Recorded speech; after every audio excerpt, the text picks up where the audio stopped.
I remember that day like it was just yesterday. It was one of those rare days off where I decided to take matters into my own hands and clean the house. My parents' old place was more than just a house to me, it was a sanctuary filled with memories. After they passed, I kept everything the same, living a life they would have been proud of, simple, modest, and grounded, despite the wealth they left behind. So, there I was, knee-deep in dust and nostalgia, wearing the most unflattering outfit you could imagine, an old tee and faded jeans, hair tied up in a makeshift bun, with gloves that had seen better days. The sun was setting, and my stomach was rumbling, reminding me I had skipped lunch in my cleaning frenzy. Deciding to treat myself, I picked up my phone and dialed the local pizzeria. "Yeah, hi, I'd like to order a large pepperoni with extra cheese, please. How soon can you get it here?" I asked, hoping it wouldn't take too long. The voice on the other end assured me it'd be no more than 30 minutes. True to their word, the doorbell rang, and I rushed to answer it, eager for my cheesy reward. Standing on the doorstep was a young man, probably in his mid-20s, with a warm smile and a pizza box in hand. "Evening, ma'am. Pizza delivery," he said, his eyes scanning the grandeur of the foyer behind me. "Thanks. Just put it here." I gestured to the console table near the door, fishing for my wallet. As I handed him the cash, our eyes met, and an awkward yet friendly silence fell between us. He broke the ice first. "You work here long? This place is massive," he asked, curiosity lighting up his eyes. I couldn't help but smile at the assumption. "Something like that." I played along, not ready to reveal the whole truth. "Owners are quite the characters, you know?" "Yeah? They must be loaded to live in a place like this." "Must be nice, huh?" He chuckled, shifting the pizza box under his arm. "Suppose so," I replied, leaning against the doorframe. "They're not home much. Always traveling or caught up in work." He nodded, understandingly. "Sounds lonely. You get to hang around in all this luxury, though. Not a bad deal, eh?" I laughed, a genuine, hearty laugh. "Guess you could say that. Beats the hustle outside." We chatted for a few more minutes, him asking about the owners and me spinning tales that were half true. There was something about this guy, a sincerity mixed with curiosity, that made me want to keep talking. "Hey, if you're not busy, maybe you'd like to grab a coffee sometime? You know, when you're not working," he ventured, a hopeful look in his eyes. I hesitated, not because I didn't want to, but because I knew this little game of pretend couldn't last forever. "Sure, why not? Could use a friend around here," I found myself saying, surprising even me. "Great. I'm Alex, by the way." He extended his hand, which I shook, feeling the warmth of his grasp. "Emma," I introduced myself, deciding to stick to at least one truth tonight. After that first unexpected meeting with Alex, things started to pick up speed faster than I could have imagined. Our first coffee date turned into a series of meetups, each one more interesting than the last. It wasn't long before I found myself looking forward to our time together, enjoying the simplicity and authenticity of our conversations. It was a refreshing change from the usual circles I found myself in. One evening, as we were walking through the park after grabbing a bite from a food truck, Alex turned to me, his expression curious. "Emma, you ever think about what it's like, living a life without all this?" He gestured around, implying the modest surroundings compared to the grandeur of my home. I shrugged, keeping my response light. "Sometimes, I guess. But it's not the place that makes the life, you know? It's the people, the experiences." He nodded, looking thoughtful. "Yeah, I get that. Just seems like a different world from mine, is all." As days turned into weeks, our casual outings started to feel like something more. Alex was different, he didn't put on airs or try to impress with grand gestures. He was just himself, and that made me feel comfortable being me, or at least, the version of me I had presented to him. One night, we found ourselves at a local dive bar, the kind of place I'd never stepped foot in before meeting him. The atmosphere was lively, filled with the buzz of conversation and laughter. We squeezed into a booth, the dim lighting casting shadows over our table. "So, Emma," Alex started, a playful edge to his voice. "Ever think about ditching the fancy life and running away to a cabin in the woods? Just you, me, and nature?" I laughed, the idea so far from my reality, but oddly appealing. Run away to a cabin, huh? And leave all my responsibilities behind? Tempting, but I think I'd miss the chaos of my life. He leaned in, his gaze intense. "I'm serious. You ever just want to get away from it all? No expectations, no pressures?" I met his gaze, feeling a surge of honesty. "Yeah, I do. More often than you'd think. Sometimes I wonder what my life would have been like if things were different, simpler." Alex reached across the table, taking my hand in his. "Emma, whatever life you've got waiting for you out there, I want you to know I'm here for you. Doesn't matter if it's a mansion or a cabin in the woods. I like you for you." It had been a few months since Alex and I started seeing each other. Our relationship, built on a foundation of supposed simplicity and modest living, was about to face its first real test. I had danced around the truth of my identity for too long, and the weight of the lie was becoming unbearable. It was time to come clean, to reveal the world I actually came from. But how do you tell someone you've been lying to them about who you are since the day you met? I decided to invite Alex over for dinner at my place, well, the mansion that he thought belonged to my employers. It was the setting of our first encounter and, in my mind, the fitting place for my confession. As I prepared dinner, my thoughts raced. How would Alex react?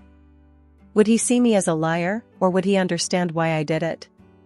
The doorbell rang, snapping me out of my reverie. It was showtime. "Hey, Alex. Come on in," I greeted him, trying to sound as normal as possible. "Wow, your bosses must really trust you to have you host dinner in their mansion," Alex joked as he stepped inside, looking around. I chuckled nervously. "Yeah, about that. Why don't we sit down? Dinner's almost ready." We made small talk as we settled at the dining table, the elaborate spread in front of us a stark contrast to our usual low-key dates. Alex seemed to sense something was off, his usual cheerful demeanor replaced with a look of concern. "Emma, what's going on? You've been acting weird all evening," Alex finally said, setting down his fork. Taking a deep breath, I decided it was now or never. "Alex, there's something I need to tell you. Something important." He leaned in, attentive. "Okay, shoot." "The truth is," I began, my heart pounding, "this house, it's mine. And not just the house. The business I told you I work at? It's actually my company. I inherited it from my parents." For a moment, there was silence. Alex's expression was unreadable, a mixture of surprise, confusion, and something else I couldn't quite place. "You mean, you're rich?" he finally said, his voice a mix of disbelief and curiosity. "Yeah, I am. And I'm so sorry I didn't tell you sooner. I wanted to keep things simple. I wanted someone to like me for me, not my money," I explained, bracing myself for his reaction. Alex sat back, processing the news. "Wow, that's a lot to take in. So, every time we talked about your bosses, you were actually talking about yourself?" I nodded, feeling a lump form in my throat. "Yes. And I understand if you're mad or if you want to leave. I just couldn't keep lying to you." There was a long pause, during which I could almost hear my heart beating. Then, Alex reached across the table, taking my hand in his. "Emma, I won't lie and say I'm not shocked. But I'm not mad. I get why you did it. This world is full of people who would kill to be in your shoes, not for the responsibility, but for the perks. You wanted to avoid that, to find something real. I respect that," he said, his gaze sincere.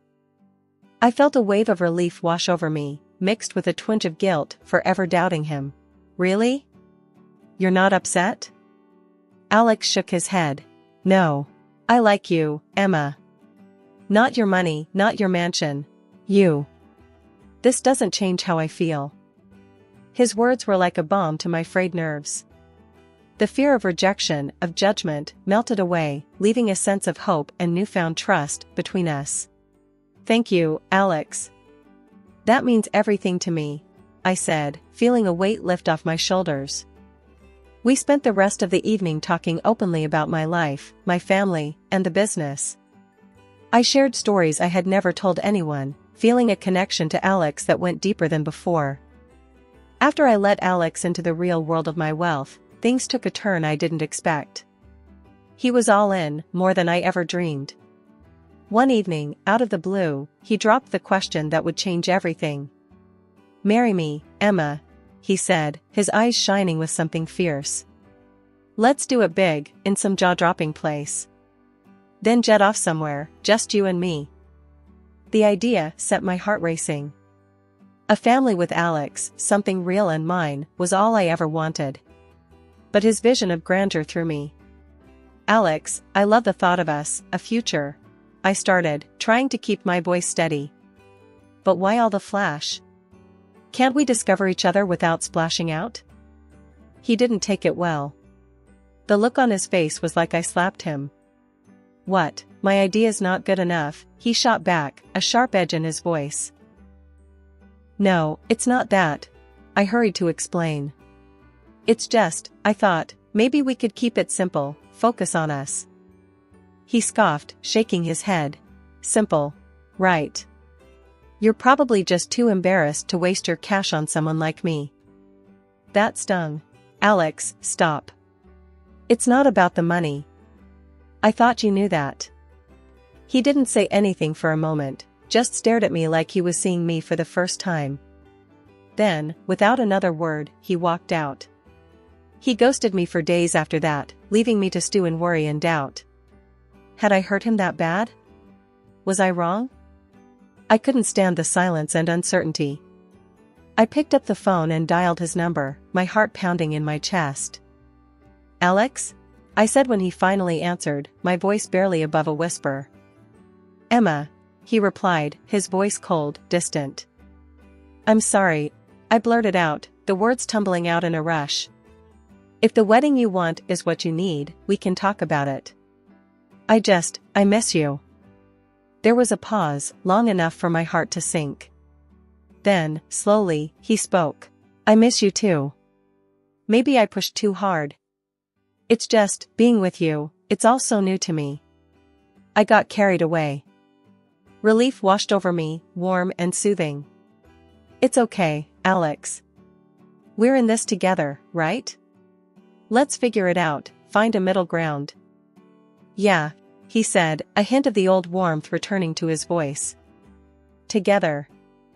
We met up the next day, talked for hours about what we both envisioned for our future. It wasn't easy, navigating the clash of dreams and realities, but we were committed.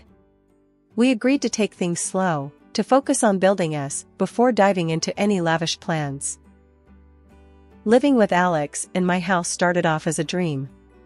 But dreams can get complicated fast, especially when they start messing with reality. Alex settled in quicker than I thought possible, acting like he owned the place. He'd walk around, making plans about changing furniture and fixing up rooms as if it were his personal project. One evening, he dropped a bombshell that caught me completely off guard. "Emma, we need to talk," Alex began, his tone serious, a stark contrast to his usual easygoing self. I paused, sensing the gravity in his voice. "Okay, what's up?" I asked, trying to keep my voice light. He took a deep breath, then let it out, slowly. "I've been thinking, about us, about how people see us. I know what it looks like, me moving into your place, all this." He gestured around, encompassing the luxury of the house in one sweeping motion. I frowned, not liking where this was heading. "What about it?" I asked, a defensive edge creeping into my voice. "It's just, I don't want anyone thinking I'm with you for the money, for the house. It makes me feel like a total jerk," he admitted, looking down at his hands. I softened, understanding his concern but unsure of the solution. Alex, you know that's not true. Why does it matter what anyone else thinks? Because it does, Emma. To me, it does. He shot back, frustration lacing his words. I need to know that you trust me, really trust me. And I do, Alex. But what are you getting at? I pressed, a sense of unease growing in my stomach. He looked up, his eyes meeting mine with a resolve I hadn't seen before. I want us to sign a prenup. I'll give up any claim to your property, your money. I don't want a penny if things don't work out. The suggestion took me aback. A prenup? I echoed, the idea swirling in my head. Yeah, a prenup. But there's more, he continued, hesitating before plunging ahead. I think you should give me half of the house. Before the wedding. So I can feel like it's really our home, not just me living in your shadow. The request hit me like a ton of bricks. Give you half of the house? Alex, are you serious? I asked, my voice rising in disbelief. He nodded, earnestly. Yes, I'm serious. It's the only way I'll feel like I'm not just some charity case you're taking care of. I need to feel like an equal in this relationship. The conversation spiraled from there, his words echoing in my head long after we'd stopped talking.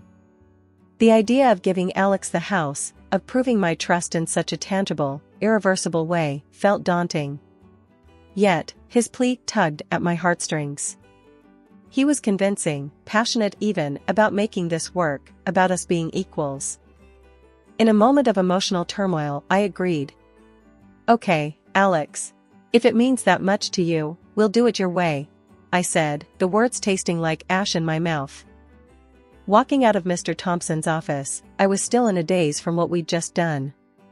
The paperwork, the formalities, it all felt surreal. But the cold slap of reality came faster than I could have imagined. So, Emma, Alex started, his tone light but with an edge that immediately put me on alert. Now that we're partners in this, how about we talk terms? I blinked, confused. Terms? What do you mean? He stopped walking, turning to face me with a smirk that didn't reach his eyes. Well, you see, I've been thinking. This place, our home, it's worth a pretty penny, right? About $7 million, if I'm not mistaken. I felt a chill run down my spine. Yeah, so? I asked, trying to keep my voice steady. So, I figure my half is worth about $3.5 million. And I think it's only fair if you buy me out, he said, the words casual, as if he were discussing the weather. My heart stopped. Buy you out?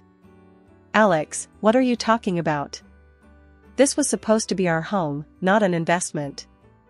He laughed, a sound that made my stomach turn. Our home? Please, Emma, don't be so naive. I saw an opportunity, and I took it. You can't blame me for playing it smart. I could feel the tears welling up, betrayal mixing with disbelief. But, you said you loved me. That this was about us starting a life together. Love? He scoffed, shaking his head. This was about securing my future, and thanks to you, it's looking pretty bright. I was reeling, each word a blow to my heart. How could you do this to me? Alex waved the property documents in front of my face, his smile cruel. Because, Emma, you made it so easy. I mean, who signs over half their house to someone without a second thought? You really are a fool. The words cut deeper than any knife. I stood there, frozen, as he continued to mock me, laughter echoing off the walls of the world we had built together, a world that was crumbling around me. You'll regret this, I finally managed to say, my voice a whisper. He stopped laughing, his gaze cold and calculating. I doubt it. But hey, if you want to keep living in your precious house, you know what it'll cost you. With that, he walked away, leaving me alone with the ruins of my trust and love. In that moment, I knew I had made a monumental mistake, one that would change the course of my life forever. But as the initial shock faded, replaced by a burning anger and determination, I vowed to fight back. Alex may have thought he won, but this was far from over. Walking back into Mr. Thompson's office felt like stepping into a safe haven after being out in a storm. The look on his face told me he'd been expecting this mess from the get-go. "Mr. Thompson, I've messed up big time," I blurted out, barely able to keep my composure. He gestured for me to sit, his demeanor calm and collected. "Tell me everything, Emma." And so, I did. Every sordid detail spilled out, my voice shaky but determined. When I finished, Mr. Thompson didn't seem surprised. Instead, he looked thoughtful, almost as if he'd anticipated this all along. "Emma, there's something you should know about your father's will," he began, his tone serious. "He made it clear that the house would be yours, fully and completely, but only after you're married. Since that hasn't happened, legally, the transaction you made with Alex holds no water." I sat there, stunned, as his words sunk in. "So, you're saying, the house is still mine? Alex has no claim to it?" "Exactly," Mr. Thompson confirmed, a slight smile on his face. "Your father was a wise man. He protected you, even from beyond." Relief washed over me, followed by a surge of righteous anger. I want to make Alex regret ever trying this. "Is there anything we can do?" Mr. Thompson leaned back in his chair, tapping a pen against his chin. "Well, there's the matter of taxes. If he were the legal owner, he'd be responsible for a hefty sum in property and land taxes. Not to mention, there are restrictions on selling or transferring his share within 3 years of acquisition." A plan began to form in my mind, and with Mr. Thompson's guidance, I knew exactly what to do. I didn't waste any time. Picking up my phone, I dialed Alex, my heart pounding with a mix of nervousness and exhilaration. "Alex, we need to talk about the house," I said, my voice steady. He sounded cautious, but smug. "What about it, Emma?" I took a deep breath and launched into my spiel. "According to the law, you're now on the hook for a massive amount in property taxes. And let's not forget the land tax. Oh, and you can't sell or even give away your share for 3 years. So, good luck with that." There was silence on the other end, and I could almost hear the gears in his brain grinding to a halt. "This is some kind of joke, right?" Alex finally managed, his voice a mixture of disbelief and panic. "No joke, Alex. You wanted the house, you got it, along with all its obligations. Enjoy dealing with the IRS," I said, a hint of satisfaction creeping into my voice. Hanging up the phone, I felt a weight lift off my shoulders. It wasn't just about the house or the money. It was about standing up for myself, about not letting someone's greed and manipulation dictate my life. Mr. Thompson smiled approvingly. "Well done, Emma. Your father would be proud." That evening, just as the sun dipped below the horizon, casting long shadows across the front yard, Alex showed up at my door, a look of desperation plastered across his face. The air between us was thick with tension, the kind that makes your skin crawl. "Emma, listen, I'm sorry," he stammered, avoiding eye contact. "I think you got it all wrong. About the house, the taxes. I need help." I couldn't help but let out a laugh, not because anything was funny, but because of the audacity. The nerve of him, showing up like this after everything. "Sorry? You think a simple sorry is going to cut it after what you pulled?" He shuffled uncomfortably, his eyes darting around, looking for any sign of sympathy. The taxes, Emma. They're going to bury me. You know I can't afford them." Standing there, watching him squirm, a sense of empowerment washed over me. I reached into my pocket, pulling out the documents, the very ones that could have sealed my fate to his. "You want to know about taxes? Let me show you something." With a dramatic flourish, I tore the documents into shreds, letting the pieces flutter to the ground like the first snow of winter. "There. Consider yourself saved from the taxes. This deal? It was never valid. We're not married, Alex. You never had a claim to my house. My dad made sure of that. You're free to go, free from any taxes this house might have saddled you with." The look on his face was priceless, a mix of confusion, relief, and something else, defeat, maybe. He was speechless, his mouth opening and closing like a fish out of water. "But, Emma, he started, but I wasn't having any of it." "No buts, Alex. It's over. And just to be clear," I said, stepping closer, my voice low but fierce, "if I see you around here again, I'm calling the cops. Got it?" He nodded, a defeated slump to his shoulders, then turned and walked away, his steps heavy with the weight of his failed scheme.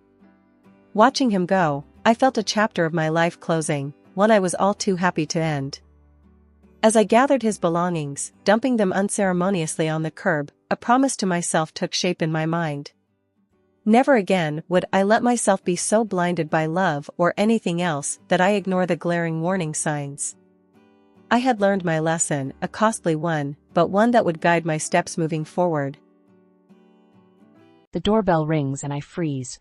It's a sound I haven't heard in years, not since he walked out on us. My heart races as I approach the door, a mixture of anger and curiosity burning in my chest. I take a deep breath and open it, revealing the man I once loved, the man who shattered my trust and broke our family. "Hello, Amara," Grayson says, a charming smile on his face. "It's been a while. I never thought I'd see your face again, Grayson. After all these years, you think you can just waltz back into our lives like nothing happened?" My voice trembles with barely contained fury. He steps forward, his eyes pleading. "I know I made mistakes, but I've changed. I want to make things right, especially with Zoe. She deserves to have her father in her life." I scoff, crossing my arms. "Zoe deserves better than a father who abandoned her. You lost the right to be in her life when you walked away." Grayson sighs, running a hand through his hair. "I was a different man then, Amara. I was selfish and foolish, but I've learned from my mistakes. Please just give me a chance to prove myself." I hesitate, torn between the desire to protect my daughter and the small part of me that still remembers the man I fell in love with. "One chance, Grayson, that's all you get, but if you hurt Zoe again, I swear I'll make you regret it." He nods, relief washing over his face. "Thank you, Amara, I won't let you down." As he steps into our home, I can't shake the feeling that I've just invited trouble back into our lives. But for Zoe's sake, I'm willing to give him a chance to be the father she deserves. Over the next few weeks, Grayson charms his way back into our lives. He takes Zoe out for father-daughter bonding, listens intently to her stories, and showers her with affection. I watch from a distance, my heart aching as I see the joy on Zoe's face, a joy I haven't seen in years.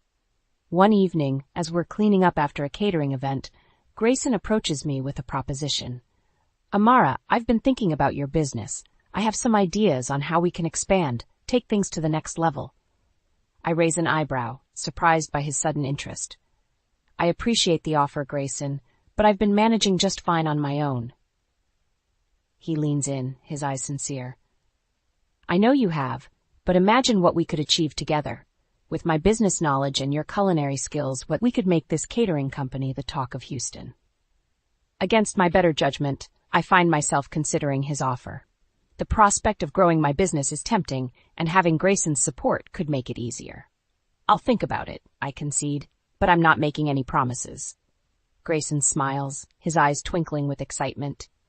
"That's all I ask, Amara. Together, we can make something amazing." As he walks away, I can't help but feel a twinge of unease. Grayson's sudden interest in my business, his smooth words and charming demeanor, it all feels too familiar. I've fallen for his tricks before, and I can't afford to let my guard down again. But for now, I'll play along, keeping a watchful eye on the man who once broke my heart. As the days pass, Grayson's presence in our lives becomes more pronounced. He's always around, offering to help with the catering business, bonding with Zoe, and trying to win me over with his charm. Despite my reservations, I find myself letting him in, little by little. One afternoon, as we're preparing for a big event, Grayson pulls me aside. "Amara, I've been looking over the business's finances, and I think I can help you secure a loan to expand. With the right investment, we could take this company to new heights." I frown, unsure of his sudden interest in my business's financial matters. "I appreciate the offer, Grayson, but I'm not comfortable taking out a loan. We're doing just fine as we are." He places a hand on my shoulder, his eyes intense. Trust me, Amara. I know what I'm doing. With this loan, we can buy better equipment, hire more staff, and take on bigger clients. It's a risk, but the payoff will be worth it. Against my better judgment, I find myself agreeing. Grayson's confidence is infectious, and the prospect of expanding the business is tempting. Okay, let's do it, but I want to be involved every step of the way. Grayson grins, squeezing my shoulder. Of course, partner, we're in this together. As we work on securing the loan, I can't shake the feeling that something isn't right. Grayson is too eager, too insistent on using my house as collateral, but every time I express my doubts, he reassures me with his smooth words and charming smile. One evening, as I'm going over the paperwork, my best friend and business partner, Liam, stops by. He takes one look at the loan documents and frowns. Amara, are you sure about this? It's a lot of money, and using your house as collateral is risky. I sigh, rubbing my temples. I know, Liam, but Grayson seems to know what he's doing. He's convinced this is the right move for the business. Liam's eyes narrow, his voice low and serious. I don't trust him, Amara. He shows up out of nowhere after 10 years, and suddenly he's an expert on your business? Something doesn't add up. His words strike a chord, and I feel a knot forming in my stomach. You're right, Liam. I've been so caught up in the idea of expanding that I haven't been thinking clearly. I'll talk to Grayson, see if we can find another way. But when I confront Grayson, he becomes defensive. Amara, this is our chance to make something great. Don't let Liam's doubts hold you back. He's just jealous of what we have, of the bond we share as a family. His words are like honey, sweet and convincing, but there's a bitter aftertaste. I don't know, Grayson. Maybe we should slow down, think this through. Grayson's eyes flash with anger, his voice cold. I thought you trusted me, Amara. I thought we were partners. But if you'd rather listen to Liam than your own husband, then maybe I was wrong about you. I flinch at his words, a part of me still desperate to believe in the man I once loved. No, Grayson, I do trust you. I'm sorry for doubting you. Let's move forward with the loan. As we sign the papers, I feel a sense of unease washing over me. I've just tied my future, my home, to a man I'm no longer sure I can trust. But it's too late to back out now. I've made my choice, and I can only hope that Grayson's intentions are as pure as he claims. That night, as I lie awake in bed, Zoe comes into my room, her face etched with worry. Mom, I need to talk to you about Dad. He's been asking me for money, saying it's for the business. But something doesn't feel right. My heart sinks, a cold realization dawning on me. Grayson's been manipulating not just me, but our daughter as well. And now, we're both caught in his web of lies and deceit. Zoe's revelation about Grayson asking her for money sends a chill down my spine. I sit up in bed, my heart racing as I process the implications of his actions. Zoe, honey, how much money has your father asked for? She looks down, her voice trembling. A few $1,000s. He said it was for some business expenses that he'd pay me back as soon as the loan came through. But when I asked him about it later, he got angry and told me not to mention it to you. I pull her into a hug, my mind reeling with the realization that Grayson has been manipulating our daughter. It's okay, sweetie. You did the right thing by telling me. I'll handle this. The next morning, I confront Grayson in the kitchen. We need to talk. Zoe told me you've been asking her for money. What's going on, Grayson? He looks up from his coffee, his expression a mix of surprise and annoyance. It's nothing, Amara. Just a little misunderstanding. I needed some cash to cover a few expenses, but I'll pay her back as soon as the loan comes through. I shake my head, anger bubbling up inside me. No, Grayson. You don't get to use our daughter like that. If you needed money, you should have come to me. We're supposed to be partners, remember? Grayson's eyes narrow, his voice taking on a defensive tone. I didn't want to bother you with every little detail, Amara. I'm just trying to keep the business running smoothly. You're overreacting. Overreacting? You're taking advantage of our daughter's trust, and you expect me to be okay with that. I slam my hand on the counter, my voice rising. And what about the loan? I've been going over the paperwork, and something doesn't add up. Where's the money going, Grayson? He stands up, his face flushed with anger. I don't have to explain myself to you, Amara. I'm doing what's best for this family, for our business. If you can't see that, then maybe you're not the partner I thought you were. I step back, stunned by his outburst. I'm not the one hiding things, Grayson. I'm not the one lying to our daughter. I want the truth, and I want it now. Grayson grabs his jacket, his eyes cold and distant. You want the truth? Fine. The truth is I've been cleaning up your mess, Amara. This business was failing before I came back, and I'm the only one who can save it. If you can't handle that, then maybe I should just leave. He storms out of the house, leaving me shaking with anger and confusion. I collapse into a chair, my head in my hands, as I try to make sense of what just happened. How could I have been so blind? How could I have let Grayson back into our lives, only to have him betray us like this? I spend the next few hours going over the business's financial records, trying to piece together where the money has been going. As I dig deeper, I uncover a trail of discrepancies and hidden transactions, all leading back to Grayson. He's been embezzling money from the business, siphoning off funds into his own accounts. My heart sinks as the reality of his betrayal sinks in. The man I once loved, the father of my child, is nothing more than a liar and a thief, and now he's put our entire future at risk. I pick up the phone, my hands shaking as I dial Liam's number. Liam, it's me. You were right about Grayson. He's been stealing from the business, and he's manipulating Zoe. I need your help. We have to stop him before it's too late. As I hang up, I feel a sense of determination washing over me. I won't let Grayson destroy our lives, our business, our family. I'll do whatever it takes to protect what's mine, even if it means taking down the man I once loved. Liam arrives at my house within the hour, his face etched with concern. I pour out the whole story, showing him the financial records and the evidence of Grayson's betrayal. He listens intently, his brow furrowed in concentration. Amara, this is serious, he says, his voice grave. Grayson's not just embezzling money from the business. He's been gambling it away. I've heard rumors about him getting involved with some shady characters, running illegal poker games. My stomach churns at the thought of Grayson's deception, running even deeper than I imagined.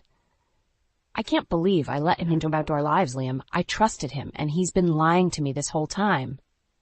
Liam places a comforting hand on my shoulder. It's not your fault, Amara. Grayson's a master manipulator. He knew exactly what to say and do to gain your trust. But now that we know the truth, we can fight back. I nod, a fierce determination burning in my chest. You're right. I won't let him get away with this. He's not just stealing from me. He's stealing from Zoe's future. I have to protect my daughter. As if on cue, Zoe walks into the room, her eyes wide with fear. Mom, what's going on? I heard you and Liam talking about Dad. Is everything okay? I take a deep breath, knowing that I can't shield her from the truth any longer. Zoe, honey, I need to tell you something about your father. He's been lying to us, stealing money from the business, and using it to gamble. Zoe's face crumples, tears welling up in her eyes. What? No, that can't be true. Dad wouldn't do that to us. He loves us. My heart breaks for my daughter, knowing the pain she must be feeling. I know it's hard to believe, sweetie, but it's the truth. Your father has been manipulating both of us, taking advantage of our trust. Zoe collapses into my arms, sobbing uncontrollably. I gave him money, Mom. I thought I was helping him, helping the business. But he was just using me, wasn't he? I stroke her hair, my own tears falling silently. It's not your fault, Zoe. Your father's the one who betrayed us. But I promise you, I won't let him hurt us anymore. We'll get through this together. Liam clears his throat, his expression somber. Amara, we need to act fast. If Grayson's been gambling with the loan money, it's only a matter of time before the bank comes after you. We need to gather all the evidence we can and take it to the authorities. I nod, wiping away my tears. You're right, Liam. I won't let Grayson destroy everything I've worked so hard to build. I'll do whatever it takes to make sure he pays for what he's done. Over the next few days, Liam and I work tirelessly to gather evidence of Grayson's crimes. We pore over financial records, track down witnesses, and piece together a damning case against him. All the while, I try to shield Zoe from the worst of it, knowing that she's already been through so much. But even as we work to bring Grayson to justice, the consequences of his actions begin to catch up with us. The bank calls, threatening to foreclose on the house if we can't pay back the loan. Suppliers start demanding payment for overdue invoices, and clients begin to question the stability of our business. I feel like I'm drowning, the weight of Grayson's betrayal crushing me from all sides. But I refused to give up. I made a promise to Zoe, to myself, that I would make things right, and I intend to keep that promise, no matter what it takes. One evening, as I'm working late in the office, Grayson storms in, his face twisted with rage. "What the hell do you think you're doing, Amara? I know you've been digging into my business, trying to turn everyone against me." I stand my ground, my voice steady and cold. "I'm doing what I should have done a long time ago, Grayson. I'm exposing you for the liar and thief that you are. You've hurt me, you've hurt Zoe, and you've put everything we've worked for at risk. It's over." Grayson laughs, a cruel, mocking sound. "You think you can stop me, Amara? You have no idea who you're dealing with. I'll destroy you just like I destroyed this business, and when I'm done, you'll have nothing left." He storms out, leaving me shaking with anger and fear, but I won't let his threats deter me. I have the truth on my side, and I won't rest until Grayson pays for his crimes. No matter what it takes, I'll make sure he never hurts us again. The next morning, I wake up to a pounding on my front door. I stumble out of bed, my heart racing as I peer through the peephole. 2 men in suits stand outside, their faces grim and impatient. I open the door, my hands trembling. "Amara Johnson?" one of the men asks, his voice gruff and businesslike. I nod, my throat suddenly dry. "Yes, that's me. What's this about?" The man hands me a stack of papers, his expression unchanged. "We're from the bank. You're in default on your loan, and we're here to inform you that we're starting the foreclosure process on your house."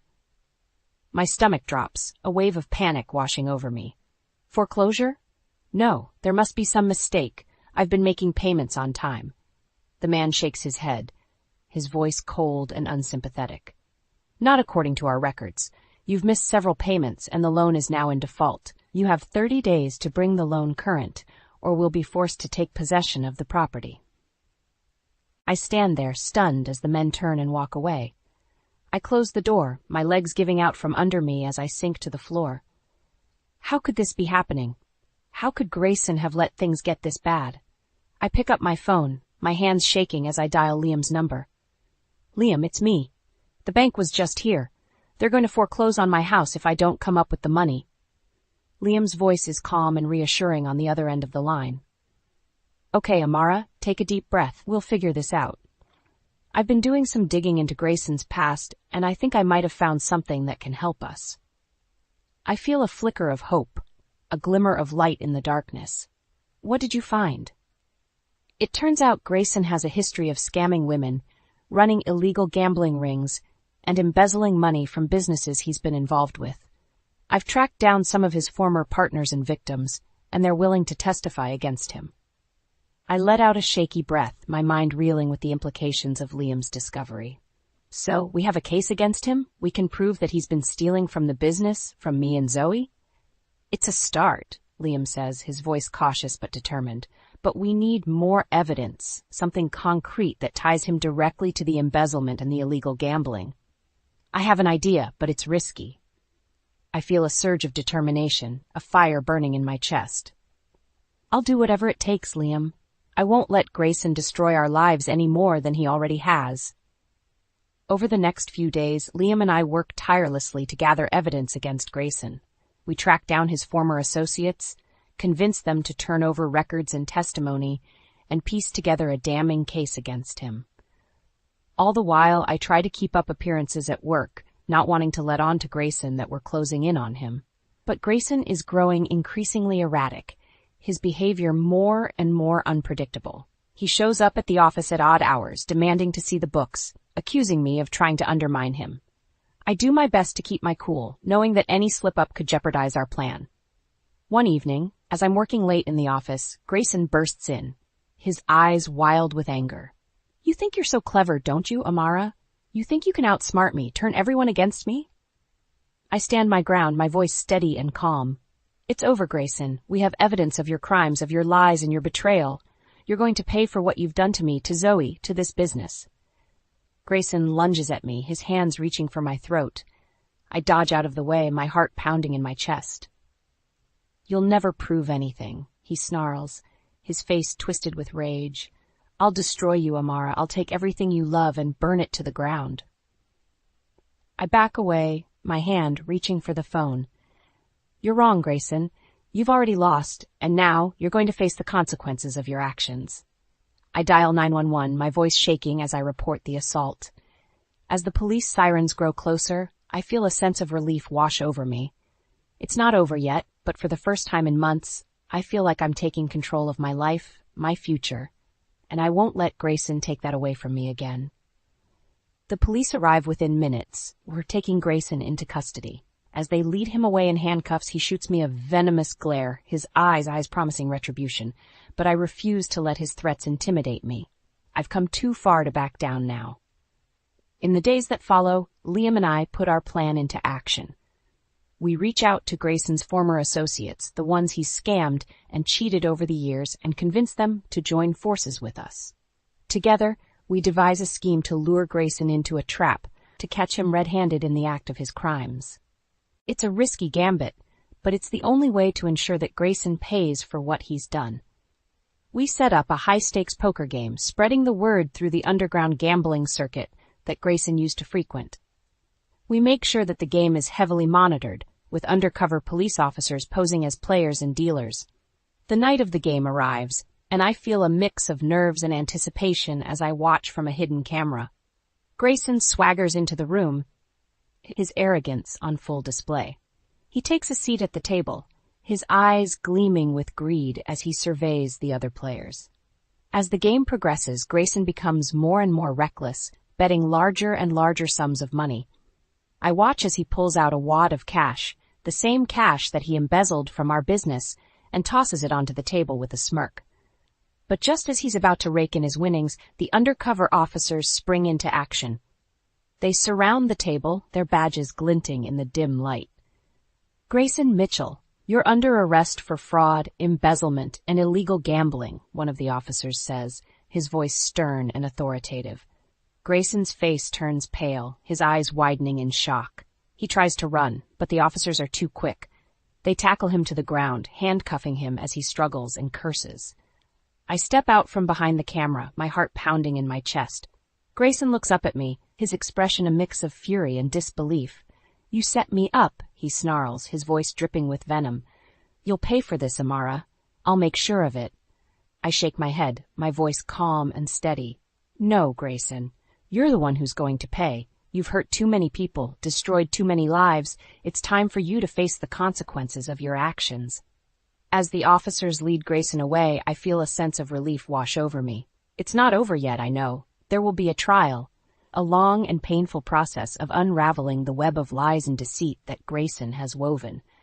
But for now, I can breathe a little easier, knowing that my daughter and I are safe, that our future is no longer in the hands of a man who would stop at nothing to destroy us. Liam puts a hand on my shoulder, his expression one of pride and admiration. "You did it, Amara. You stood up to him. You fought back. I always knew you had that strength inside you." I nod, feeling a lump form in my throat. "I couldn't have done it without you, Liam. You've been there for me every step of the way, even when I didn't deserve it." Liam smiles, his eyes soft and understanding. "That's what friends are for, Amara. That's what family is for. And you and Zoe, you're my family. I'll always be here for you, no matter what." I lean into his embrace, feeling the warmth of his support and love wash over me. And for the first time in months, I allow myself to hope, to believe that maybe, just maybe, everything will be okay. As we leave the police station, I take a deep breath of the cool night air. The road ahead won't be easy, I know. There will be challenges and obstacles, moments of doubt and fear. But I also know that I'm not alone, that I have the strength and the support to face whatever comes my way. And that knowledge gives me the courage to keep moving forward, one step at a time. The morning of Grayson's arraignment, I wake up with a knot in my stomach. I know that today is the first step in a long and painful process, but I'm determined to see it through. I dress carefully, choosing a simple black suit and a white blouse, my armor against the battle ahead. Liam picks me up, his face etched with concern. "Are you sure you want to do this, Amara? You don't have to face him alone." I nod, my jaw set with determination. "I need to do this, Liam. I need to look him in the eye and let him know that he hasn't broken me, that he hasn't won." We arrive at the courthouse, the steps crowded with reporters and curious onlookers. I take a deep breath and push through the throng, my head held high. Inside, the courtroom is packed, the air thick with tension and anticipation. Grayson is led in, his hands and feet shackled. He looks pale and drawn, his once confident demeanor replaced by a sullen defiance. He catches my eye and sneers, his lips curling into a mocking smile. The judge reads out the charges against him, a litany of crimes that makes my stomach churn. Fraud, embezzlement, extortion, illegal gambling, the list goes on and on. Grayson pleads not guilty, his voice dripping with disdain. As the hearing ends, I approach Grayson, my heart pounding in my chest. "You think you're so clever, don't you?" I say, my voice shaking with anger. "You think you can just walk away from all the pain and destruction you've caused?" Grayson laughs, a harsh, grating sound. "You're pathetic, Amara. You think you've won, but you haven't seen anything yet. I'll destroy you, just like I destroyed everything else in your miserable little life." I lean in close, my eyes locked with his. "You're wrong, Grayson. You've already lost. I know about your past, about all the women you've scammed and cheated. I know about the illegal gambling rings you've run, the lives you've ruined, and I'm going to make sure that everyone else knows too." Grayson's face twists with rage, his hands clenching into fists. "You'll regret this, Amara. I'll make sure of it." I shake my head, a small triumphant smile playing at the corners of my mouth. "No, Grayson. You're the one who's going to regret ever coming back into our lives. I'm going to testify against you, and I'm going to make sure that you pay for every single one of your crimes."